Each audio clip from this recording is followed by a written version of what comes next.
तो स्टूडेंट्स, जैसा कि हमने अपने पिछले क्लास में इंडियन ज्योग्राफी को शुरू किया था और थोड़ा सा हमने इंट्रोडक्शन देखा था कि किस तरीके से भारत की ज्योग्राफिक डिवीज़न 4 पार्ट्स में किया गया है।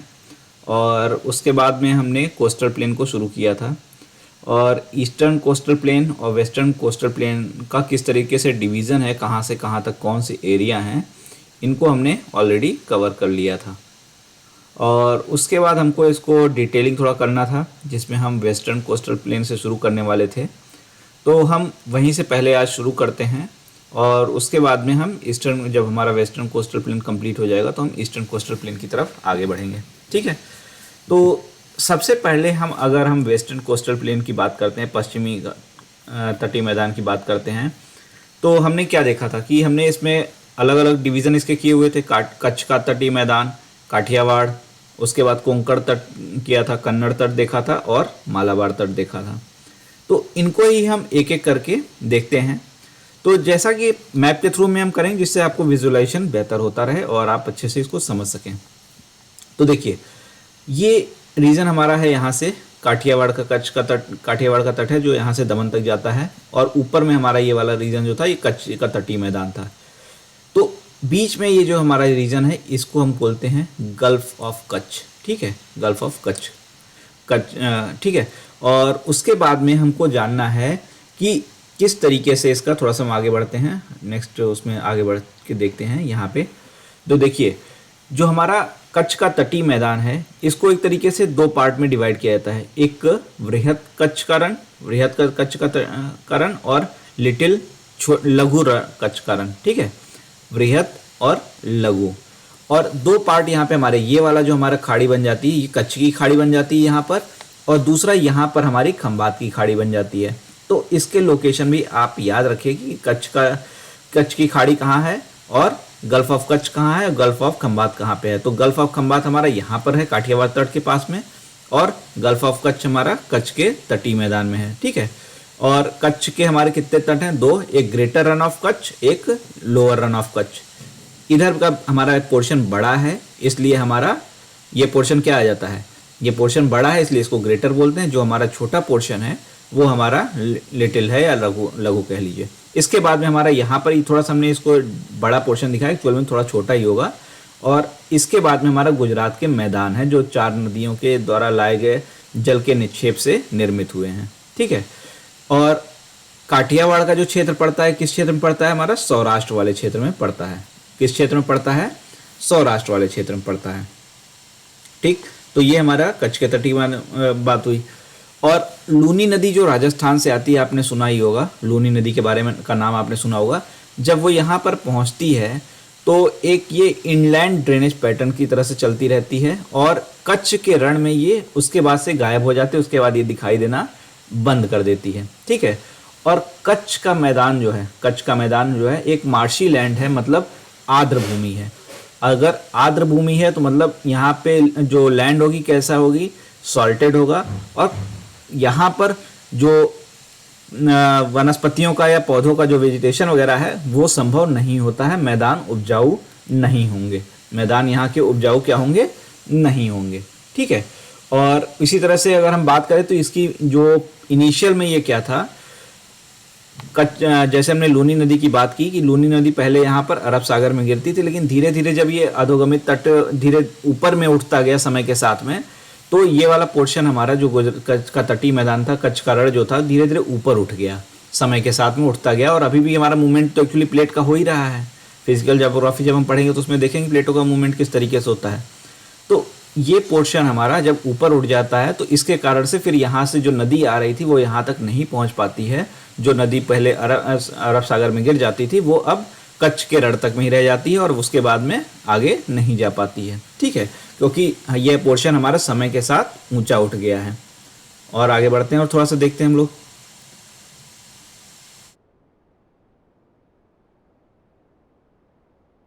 देखिए, एक हमारा कांदला पोर्ट भी है जो हमारा इसी के कच्छ के तटीय मैदान के क्षेत्र में ही पड़ता है। ठीक है, कांदला पोर्ट क्या है? एक ज्वारीय पोर्ट है, टाइडल पोर्ट है। ज्वारी पोर्ट मतलब जब हाई टाइड आता है तो पानी ऊपर तक आएगा तो जो शिप्स वगैरह आते हैं वो यहाँ तक पहुँच जाते हैं, यहाँ पर तक ऊपर तक आ जाते हैं, लेकिन जब लो टाइड होगा तो शिप यहाँ तक नहीं पहुँच के नीचे ही रह जाते हैं। तो क्योंकि पानी का लेवल लो टाइड के समय आगे नहीं कम रहता है, तो वहाँ से पहले ही आ जाते हैं। ठीक है, तो इस तरीके से इनका मूवमेंट होता है हाई टाइड और लो टाइड में। इस तरीके से आप देखिए, जब लो टाइड रहा तो शिप नीचे रह जाती है, जब हाई टाइड होता है तो ऊपर तक आ जाती है। और कांदला पोर्ट का भी नाम बदल कर क्या कर दिया गया है, दीनदयाल पोर्ट कर दिया गया है। और इसका जो प्रयोग है इंपोर्ट के लिए किया जाता है। किसके लिए? इंपोर्ट के लिए इसका प्रयोग किया जाता है, इंपोर्ट पर्पस से यूज होता है। ये हम अभी एक तरह से समझ लीजिए एक इंट्रोडक्शन के लिए ही कर रहे हैं। अभी हम बहुत ही और इसको डिटेल में करेंगे कि वेस्टर्न घाट का कहाँ से कहाँ तक डिवीज़न है, क्या किस तरीके से इसको अलग अलग पार्ट्स को, और यहाँ पे स्पेशलिटी है कि यहाँ के पे कौन कौन सी चट्टानें पाई जाती हैं और बीच कौन कौन से पाए जाते हैं, क्यों इतना फेमस है, इसको भी हम अभी और करते जाएंगे। ठीक है, जैसे देखिए अब इस फिगर में आपको सारी चीज़ें स्पष्ट होती रहेंगी। अभी हमने क्या क्या बातें की थी, एक एक करके देखते हैं। एक एक करके हम देखते हैं कि हमने क्या क्या बातें की। सबसे पहले हमने क्या क्या, कच्छ के तटीय मैदान की बात की। कच्छ के का तटीय मैदान, कोस्ट तटीय मैदान, इसकी बात हमने की थी। इसमें हमने क्या कहा, बात की, एक वृहत कच्छ का रण और एक लघु कच्छ का रण, ग्रेटर और लेसर। ठीक है, लिटिल। और उसके बाद में साथ में हमने क्या कहा कि इसके अलावा जो है लगा हुआ गुजरात का प्लेन है, गुजरात का मैदान है। और ये मैदान कैसे निर्मित हुआ है, अभी हमने बात की थी कि ये 4 रिवर से निर्मित हुआ है। 4 नदियां जब यहाँ पे पहुँचती हैं तो ये अवसादों को लेकर चलती हैं, तो इनके निक्षेप के यहाँ पे जमने से इनका निर्माण हुआ है। ये 4 नदियाँ कौन कौन सी हैं? एक है हमारी साबरमती, अब एक है हमारी क्या, साबरमती। दूसरी है हमारी माही। तीसरी है हमारी नर्मदा। चौथी है हमारी तापी। साबरमती, माही, नर्मदा और तापी, इन नदियों के द्वारा लाए गए अवसादों से क्या निक्षेप से इसका निर्माण हुआ है गुजरात के मैदान का। ठीक है, और ये हमारा यहाँ पर ऊपर में यहाँ पर लिटिल रन ऑफ कच्छ होता है और यहाँ पे हमारा ग्रेटर रन ऑफ कच्छ है। जो हमने अभी बात की थी कांदला पोर्ट की, तो ये हमको यहाँ पर मिलता है। ठीक है, यहाँ पर हमको कांदला पोर्ट देखने को मिलता है, जिसका यूज़ आयात इत्यादि के लिए किया जाता है। इसका नाम अभी क्या कर दिया गया है, दीनदयाल पोर्ट। ठीक है, और ये हमारा क्या था, इस पोर्शन को अभी हमने क्या नाम दिया था, और ये वाला हमारा क्या, गल्फ ऑफ खंबात और गल्फ ऑफ कच्छ। ठीक, उसके बाद में हमने क्या देखा था कि ये वाला पोर्शन हमारा क्या होता है, काठियावाड़ का तट, और ये दमन तक इसका विस्तार है, दमन तक का विस्तार है। और ये पोर्शन हमारा पूरा क्या है, सौराष्ट्र का रीजन आता है, तो सौराष्ट्र के रीजन में हमारा काठियावाड़ का तट पड़ता है। और यहीं पर क्या पाई जाती हैं, मांडव और गिर पहाड़ियाँ पाई जाती हैं। तो मांडव और गिर पहाड़ियाँ किस रेंज में है, काठियावाड़ तट के रेंज में आती हैं। और ये इनका निर्माण जो हुआ है वो ज्वालामुखी के उद्भेदन के परिणाम स्वरूप होता है। ज्वालामुखी का जब विस्फोट वगैरह हुआ तो उसके परिणाम स्वरूप समय के साथ इनका निर्माण हुआ है। ठीक है, और दीव का नाम आपने सुना होगा, वो भी यहीं पर पाया जाता है। दीव भी यहीं पर, दमन यहाँ है, दीव यहाँ है। ठीक है, तो ये हो गई बातें किसकी, गुजरात के तटीय मैदान की। जो हमने अभी बात की गुजरात के मैदान की, साबरमती, माही नदी, नर्मदा और तापी के से क्या हुआ है, इनका गुजरात के मैदान का निर्माण हुआ है। और दमन से ले उसके बाद जो हम आगे चलते हैं तो दमन से लेकर गोवा, दमन तक क्या हो गया था हमारा, काठियावाड़ का क्षेत्र, काठियावाड़ का तटीय मैदान हो गया था। उसके बाद हमारा अगला क्या रहा था, कोंकण। अगला हमारा क्या था, कोंकण। कोंकण कहाँ से कहाँ तक है हमारा, दमन से लेकर गोवा तक, जहाँ पे लोग छुट्टियाँ मनाने जाते हैं। ठीक है, दमन से लेकर गोवा तक का जो क्षेत्र आता है वो हमारा होता है कोंकण तट। ठीक है, यहाँ कोंकणी भाषा के निवास करने वाले लोग रहते हैं। और इस बार जो साहित्य में सर्वोच्च पुरस्कार दिया जाता है 2020-21 के लिए, वो यहीं के एक इतिहासकार को दिया गया है। ठीक है, कोंकण तट का एक सबमर्ज तट है और ये डूबा हुआ तट है। मतलब जब हम आगे पढ़ेंगे तो हम देखेंगे कि जब भारत का निर्माण हुआ, भारतीय प्लेट जब मूव कर रही थी, तो इस तरीके से इसका तिब्बत के पठार से टकराव हुआ।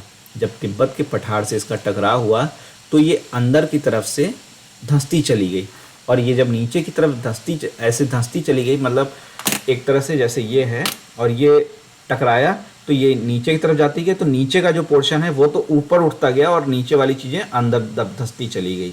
तो इस तरह से क्या होता है कि स्टार्टिंग में जो हमारा ये कोंकण का तट मिलता है, ये एक तरह से सबमर्ज तट का उदाहरण है, सबमर्ज तट, अधोगमित तट का उदाहरण है ये, ठीक है।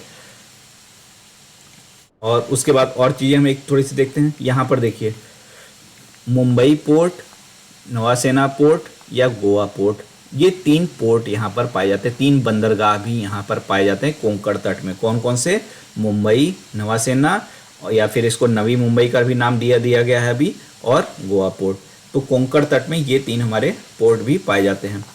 ये हो गया हमारा नौसेना पोर्ट, ठीक है। और उसके बाद में यहीं पर हमारा मुंबई पोर्ट भी है, और उसके बाद गोवा पोर्ट भी हमारा 3 पोर्ट कोंकण तट में पाए जाते हैं। कोंकण तट से इस तरह से ये रहता है। अब ओवरऑल अगर हम जैसे बात करते हैं, हमने वेस्टर्न कोस्ट की हम बात कर रहे हैं, ठीक है। तो जब हम फिजियोग्राफी देखते हैं तो हम क्या हमको देखना होता है उसमें? भारत का अक्षांशीय विस्तार और भारत का देशांतरी विस्तार, इस तरीके से भी तो हम चीज़ों को देखते हैं ना।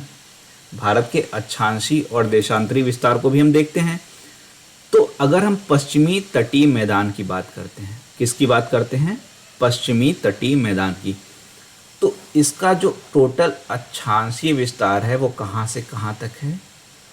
8 डिग्री 15 मिनट नॉर्थ से लेकर 20 डिग्री 22 मिनट नॉर्थ तक। कहाँ से कहाँ तक है? अगर आप रफली याद करना चाहें तो 8 डिग्री से लेकर कहाँ तक? 20 डिग्री तक। 8 डिग्री से लेकर 20 डिग्री तक, मतलब एक तरह से इसकी ये चौड़ाई हो गई। 8 डिग्री 15 मिनट से लेकर 20 डिग्री 22 मिनट। तो यहाँ से यहाँ तक इसका विस्तार है, चौड़ाई इसकी ये है। और इस चीज़ को आप याद रखिए, इस डाटा को, क्योंकि जब हम ईस्टर्न घाट पढ़ेंगे, ईस्टर्न कोस्ट पढ़ेंगे, तो वहाँ भी हम उसका अक्षांशीय विस्तार देखेंगे।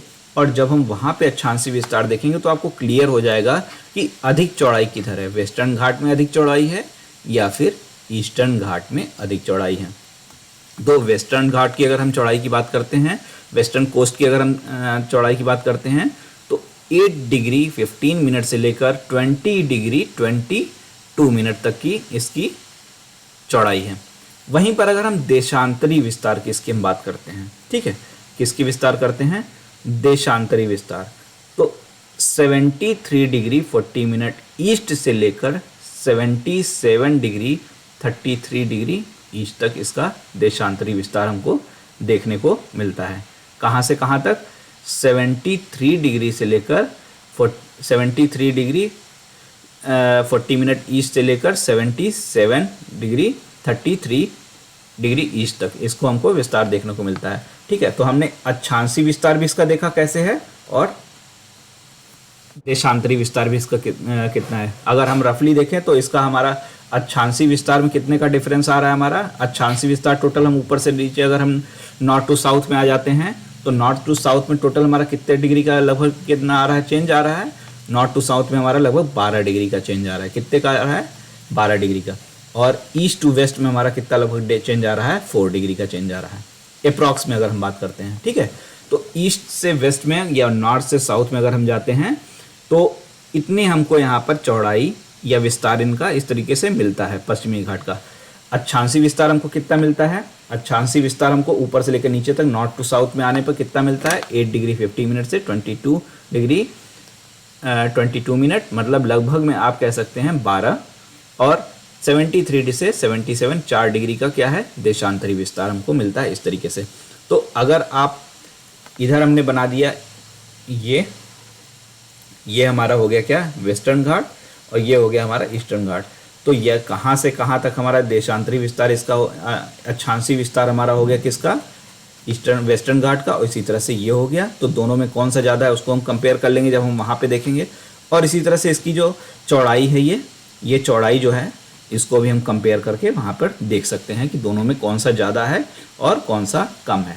और सामान्यतः जैसे आप इस विस्तार के द्वारा गुजरात के तटीय मैदान की हमने जो बात की, सामान्यतः ये माना जाता है कि गुजरात का जो तटीय मैदान है ये वेस्टर्न कोस्ट में नहीं आता है, ये महाराष्ट्र से ही शुरू होता है और दादरा एंड नगर हवेली से लेकर कन्याकुमारी तक, दादरा एंड नगर हवेली से कन्याकुमारी तक लगभग 1400 किलोमीटर लंबा, कितना 1400 किलोमीटर लॉन्ग और 10 किलोमीटर विड्थ से लेकर 80 किलोमीटर विड्थ। मतलब अगर हम जैसे बात करते हैं, ये जैसे हम इंडिया के मैप की बात करते हैं, तो जब हम इधर जाते हैं यहाँ पर इसका विस्तार तो इस तरीके से है यहाँ पर, ठीक है। तो इसका विड्थ जो है कहीं कहीं पर मान लीजिए यहाँ पर अगर 10 मीटर है तो यहाँ पर 70 मीटर हो सकता है, यहाँ हो सकता है 80 मीटर हो, यहाँ हो सकता है 40 मीटर हो, तो वैरी करता हुआ गया है, ठीक है, वैरी करता हुआ इसका गया है।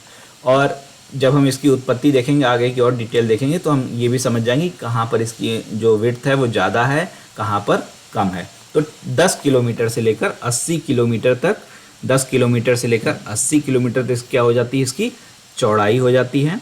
और 1400 किलोमीटर से लेकर 1400 किलोमीटर इसकी क्या हो जाती है, लंबाई हो जाती है, ठीक है। और इसका जो उत्पत्ति हुआ वेस्टर्न घाट का, अभी हमने बात की थी क्या कि भारतीय प्लेट क्या थी, मान लीजिए भारतीय प्लेट है, इसका मूवमेंट किधर हो रहा था, इधर हो रहा था, और जब ये टकराई किससे, तिब्बतन प्लेट से टकराई, तो क्या हुआ, जब टकराहट हुआ तो यहाँ पर दरार पड़ गई।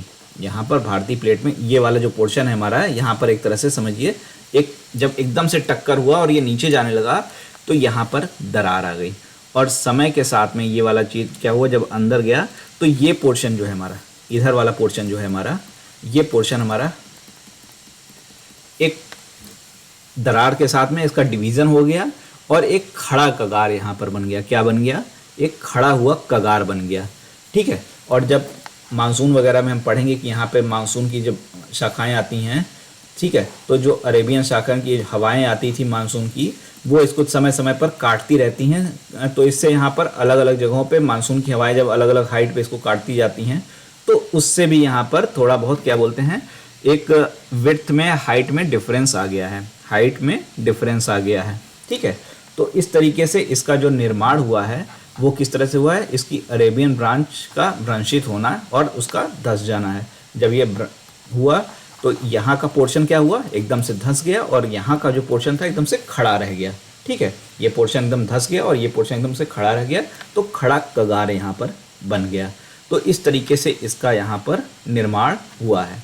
तो यहाँ तक चीज़ें क्लियर हो जाती हैं हमारी कि कहाँ से कहाँ तक इसका विस्तार हमको देखने को मिलता है। अक्षांशीय विस्तार हमारा हो गया 8 से कहाँ तक था, 20 तक, डिग्री में हम बात करते हैं अगर रफली, और ये हमारा क्या हो गया 73 से 77 तक देशांतरी विस्तार, ठीक है, 15-22। आगे थोड़ा सा और हम देखते हैं। उसके बाद हम इसकी सीमा की बात अगर हम करते हैं, ये हमारा मान लीजिए वेस्टर्न घाट है, तो इधर में हमारा वेस्टर्न घाट, जब हम इधर में आते हैं तो ये एक बाउंड्री बनेगी ना, और यहाँ पे तो वेस्टर्न सीमा की अगर हम बात करें तो पश्चिम घाट पर यहाँ पर क्या होगा, यहाँ पर तो जो तट है वहीं पे सीमा बना देगा, और इधर में ईस्ट में जब हम जाएंगे तो 150 मीटर की समुच्च रेखा, समुच्च रेखाएं वगैरह क्या होती हैं इसको हम बाद में डिटेलिंग करेंगे, रेखाओं को जब पढ़ेंगे। तो अभी आप समझ सकते हैं कि 150 मीटर की जो समुच्च रेखा है वहाँ से लेकर पश्चिमी तट की ये वाली जो कोस्टल तट रेखा जो है यहाँ के बीच में ये फैला हुआ है, और वहीं पर क्या हमारा एक पश्चिमी घाट पर्वत भी है जो कि क्या है, एक तरह से खड़ा कगार है, भ्रंशित पर्वत है, क्योंकि यहाँ वाला पोर्शन क्या है, धंस गया, तो ये एक तरह से खड़ा कगार हो गया, और अरब सागर से ये लगा ही हुआ है, अभी हमने बात किया। और विस्तार इसका हम पहले ही देख चुके हैं, कहाँ से कहाँ तक है, दक्षिणी सीमा में कन्याकुमारी तक इसका विस्तार है। यह प्रायद्वीपीय पठार का खड़ा कगार है, ये पूरा पोर्शन तो हमारा प्रायद्वीपीय पठार ही है, नीचे में आप जानते ही हैं। तो ये क्या हो गया, खड़ा कगार है। उत्तरी सीमा इसकी दमन पर स्थित है, और यहीं पर दादरा एंड नगर हवेली है। पश्चिमी तटन मैदान को कहा जाता है कि ये गुजरात में इसका विस्तार नहीं माना जाता है, ठीक है। तो अगर पेपर में आ जाता है तो आप इसको गुजरात में इसको विस्तार को नहीं इंट्रोड्यूस करेंगे, ठीक है। ताप्ती के भ्रंश के दक्षिण में तथा पश्चिमी तटीय मैदान है। ताप्ती नदी जो प्रवाहित होती है उसकी जो भ्रंश बनी हुई उसके दक्षिण में, ताप्ती नदी के बाद में आपको ये पश्चिमी तटीय मैदान को देखने को आपको नहीं मिलेगा। ठीक है, कोस्टल प्लेन की जब हम बात करते हैं तो कोस्टल प्लेन तो है हमारा, कोस्टल प्लेन तो गुजरात में भी हो गया, लेकिन वेस्टर्न कोस्टल प्लेन की जब हम बात करेंगे, वेस्टर्न कोस्टल प्लेन की जब हम बात करेंगे तो इसमें इसको इंक्लूड नहीं करेंगे। ठीक है, इसमें इसको इंक्लूड नहीं करेंगे, कोस्टल प्लेन में ये आएगा और इसमें कौन कौन से हो जाएंगे, हमारा कच्छ और काठियावाड़, कच्छ और काठियावाड़ हो जाएगा। ठीक है, और इस तरह से ताप्ती के दक्षिण में हमारा सह्याद्री पर्वत भी है, इसको तो हम जानते हैं, पश्चिमी घाट को हम लोग महाराष्ट्र के रीजन में सह्याद्री को हम पर्वत है हम जानते हैं, कलसुबाई पर्वत भी है। जब माउंटेन्स वगैरह हम पढ़ेंगे सभी रीजन के तो उसमें भी हम इस चीज़ को बहुत ही आराम से देख सकते हैं। और तो वेस्टर्न घाट में अगर हमने छोड़ दिया, किसको छोड़ दिया, गुजरात को छोड़ दिया, तो कौन कौन से आ जाएंगे, महाराष्ट्र आ जाएगा, गोवा आ जाएगा, कर्नाटक आ जाएगा, केरल आ जाएगा और तमिलनाडु आ जाएगा। और उसके बाद में तमिलनाडु का कौन सा क्षेत्र है, कन्याकुमारी क्षेत्र है। ये हमारे वेस्टर्न घाट हो जाते हैं। तो अब आप एक तरीके से पूरी तरह से जान चुके हैं कि किस तरीके से इसका विस्तार है। देशांतरी विस्तार, अक्षांशीय विस्तार दोनों आपने देख लिया, लॉन्गिट्यूडनल लैटिट्यूड विस्तार दोनों आपने देख लिया, अलग अलग रीजन कौन कौन से हैं इसके ये भी हमने देख लिया, डिवीज़न किस तरीके से है वो हमने देख लिया, गुजरात के कोस्टल प्लेन में और इधर के नीचे के कोस्टल प्लेन में क्या डिफरेंस है उसको भी हमने देख लिया। ठीक है, अगला देखिए उत्पत्ति तो ऑलरेडी हमने कर लिया कि इयोसीन काल में जब हिमालय का निर्माण हो रहा था, हिमालय की उत्पत्ति हो रही थी, तो उसी समय विवर्तनी घटना, प्लेट विवर्तनी की फिजिकल ज्योग्राफी में हम पढ़ते हैं, तो तिब्बत के पठार से भारतीय प्लेट टकराया। ठीक है, अग्रभाग तो एक रेखीय दबाव पड़ा जो अरब सागर का यह भूभाग भ्रंशित हो गया, यहाँ का जो पोर्शन था एक तरह से भ्रंश हो गया, यहाँ पे एक फॉल्ट जनरेट हो गया, जिससे धीरे समय के साथ ये फिर क्या हुआ, जब ये आगे बढ़ता रहा तो ये हिस्सा नीचे धंस गया और इधर में जो था, अगर आप जैसे मिट्टी का टीला ही देखते हैं कहीं पे, तो एक साइड में कभी कभी क्या होता है, जब मिट्टी एकदम से धंस जाती है तो वहाँ पे खड़ा खड़ा से एकदम नहीं बन जाता है, तो वैसे ही यहाँ पर भी हो जाता है, एक खड़ा सा कगार का निर्माण हो जाता है। तो इस तरीके से इसका वही निर्माण हुआ है। तो अगर आपसे कोई इसकी उत्पत्ति किस तरीके से हुई है उसको भी अगर कोई पूछना चाहे तो उससे भी आप इसको डिटेल में समझा सकते हैं। ठीक है, थोड़ा सा और आगे बढ़ते हैं। कगार इयोसीन काल के अंत में बना और अरब सागर के दक्षिण पश्चिम मानसून की लहरें लगातार इसको काटती जाती हैं। ये तो हमने ऑलरेडी देख लिया कि दक्षिण पश्चिमी मानसून की लहरें इसको समय के साथ काटती जा रही। तो मतलब ऐसे मान लीजिए पहले तो इसकी हाइट ज़्यादा है, लेकिन हवाएं समय के साथ काटती चली जा रही है। तो बहुत हज़ारों साल पहले बना हुआ है, तो इसको समय के साथ जब काटती जा रही हैं तो हवाएं यहाँ से इसको काट काट के क्या करेंगी, छोटा करती जाएंगी, छोटा करती जाएंगी। और अब ये क्या बन गया, एक तरह से अपर्दित मैदान की तरह से बन गया है, और अब अपर्दित मैदान की तरह से बन गया है और बनता भी जा रहा है। और कोंकण और कन्नड़ तट, कोंकण और कन्नड़ तट क्या है, अधोगमित सबमर्ज तट, क्योंकि ये वाला हिस्सा आगे का हमारा धंस गया है। ठीक है, जबकि जब ये प्लेट नीचे जा रही तो मालाबार तट जो एकदम से ऊपर था तो एकदम से ऐसे हुआ, तो पीछे ये जो था ये तो उठ गया और नीचे वाले धंस गए।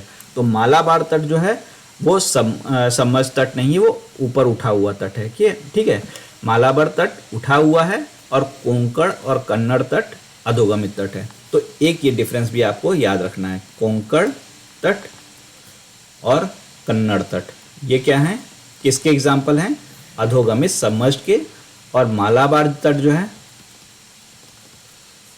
मालाबार तट जो है वो क्या है, ऊपर उठा हुआ तट है, उठा हुआ तट है। ठीक है, तो इस तरीके से ये हुआ है। और यहाँ पर जो फॉल्ट बना है उसको ग्रेट मेयोर फॉल्ट का नाम दिया जाता है, ग्रेट मेयोर फॉल्ट का तट दिया जाता है। और ये जो यहाँ पर जैसे ग्रेट मेयोर फॉल्ट थोड़ा सा अगर हम जैसे देखते हैं, मान लीजिए ये एक छोटा सा हम पोर्शन बनाते हैं, यहाँ तक हमारा क्या हुआ, कन्नड़ तट हुआ, तो ये पोर्शन अंदर धंस गया है और ये पोर्शन क्या है हमारा मालाबार वाला तट जो तट है ये ऊपर उठ गया। तो इनके बीच में क्या हुआ, यहाँ पर एक फॉल्ट बन गया और यही फॉल्ट क्या है, ग्रेट मेयोर फॉल्ट है। और इसमें से कावेरी नदी का प्रवाह होता है, कावेरी नदी इसमें से बहती है। तो कावेरी नदी किसके किसके बीच में बह रही है, कावेरी नदी जो हमारा है कन्नड़ तट और मालाबार तट के बीच में जो भ्रंश बना हुआ है वहाँ से प्रवाहित हो रही है। ठीक है, तो ये हमारा एक और टॉपिक कवर हो जाता है, एक और क्वेश्चन भी बन जाता है जो हम इसका आंसर दे सकते हैं। ठीक है, और थोड़ा सा हम आगे बढ़ते जाते हैं। देखिए पहले हमने यही चीज़ें की कि ये पहले क्या था, चौड़ा था, जब भारतीय प्लेट टकराई तो ये नीचे चला गया, दूसरा पार्ट उठ गया, और अधोगमित तट है वो, ये ऑलरेडी हमने चीज़ें कर ली हैं, इसमें कुछ भी नया नहीं है। और देखते हैं हम थोड़ा सा, हाँ, कन्नड़ तट किसको कवर करता है, कर्नाटका को। इसका फैलाव कहाँ से कहाँ तक है, गोवा तक। गोवा तक क्या था, हमने देखा था कोंकण तट था, और उसके बाद क्या था, कन्नड़ तट। तो गोवा से लेकर मैंगलोर तक, गोवा से लेकर मैंगलोर तक ये हमारा क्या बन जाता है, गोवा से लेकर मैंगलोर तक हमारा केनरा तट या फिर कन्नड़ तट या कन्नड़ तट कहा जाता है। ठीक है, और उसके बाद में मैंगलोर से थोड़ा सा हम और नीचे चले जाते हैं, कहाँ तक, कन्याकुमारी तक, कन्याकुमारी तक। तो कन्याकुमारी तक ये हमारे जो चले जाते हैं, ये हमारा क्या बन जाता है, मालाबार तट, मालाबार तट। तो ऊपर से अगर हम नीचे आते जाएं तो सबसे पहले हमको क्या मिलता है, कच्छ का तटीय मैदान, फिर क्या मिलता है, काठियावाड़, फिर हमको क्या मिलता है, कोंकण, फिर हमको क्या मिलता है, कन्नड़ या कनारा, या फिर उसके बाद हमको क्या मिलता है, मालाबार तट। तो ये हमारा वेस्टर्न का कोस्ट का डिवीज़न भी हो जाता है। ठीक है, विस्तार भी हमारा हो गया, डिवीज़न किस तरीके से होता है वो भी हमने देख लिया, और इसकी उत्पत्ति कैसे होती है वो देख लिया। अब यहाँ पर अलग अलग स्थल रूप जो पाए जाते हैं उनके बारे में हमको देखने को मिलता है।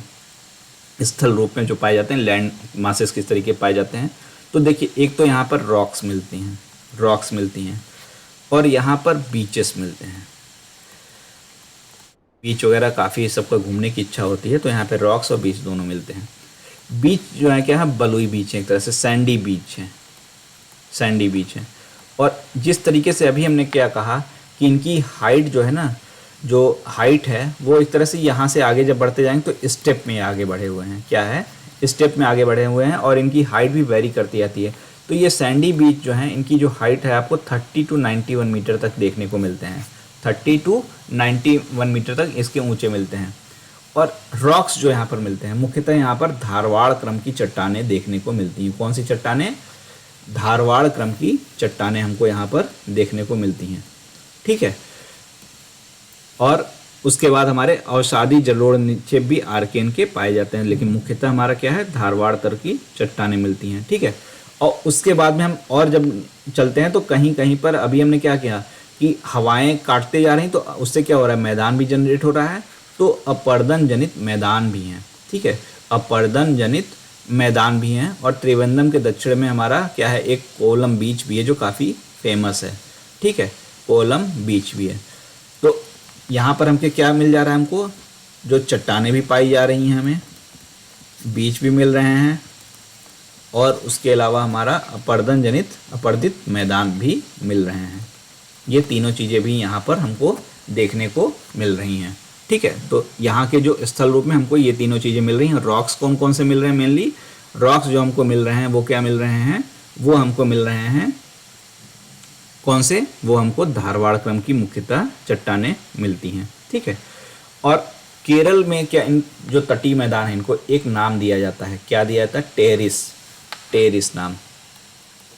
ये टेरिस नाम इनको कहाँ पर कहा जाता है, तो अक्सर मान लीजिए एग्जाम में आपसे पूछा जाए कि टेरिस क्या है, तो टेरिस क्या है, जो कोस्टल प्लेन है, तटीय मैदान है, उनको केरल में इस नाम से बुलाया जाता है, केरल में इस नाम से बुलाया जाता है। साथ ही हमको यहाँ पर कुछ झीलें भी देखने को मिलती हैं जो कि लगून झील हैं। क्या हैं, लगून झील। और लगून झील हैं कौन कौन सी, वेम्बनाड झील और अष्टमुडी झील, वेम्बनाड और अष्टमुडी झील। अब ये लगून झील कौन कौन सी, इनका नाम भी आप याद रखिएगा, वेम्बनाड और अष्टमुडी झील। तो अब हमको ये जानना होगा कि लगून झील क्या होता है। तो बहुत सिंपल सी चीज़ है। देखिए कई बार जैसे क्या होता है कि समुद्र का पानी जो होता है वो आगे की तरफ आ जाता है। ठीक है, समुद्र का पानी जब आता है तो किसी न किसी कारण से मान लीजिए उसके जो कुछ निक्षेप वगैरह जमे रहते हैं मृदा वगैरह के, उनके बीच में वो पानी फंस जाता है। ठीक है, जैसे यहाँ से समुद्र का पानी आया, हाई टाइड वगैरह आया, तो पानी क्या हुआ, यहाँ पर आया, लेकिन साथ में क्या हुआ कि कुछ अवसाद वगैरह भी यहाँ पर हैं, तो अवसादों के कारण, जमाव के कारण पानी एक तरह से ट्रैप हो जाए। ठीक है, पानी एक तरह से ट्रैप हो जाए और यहाँ से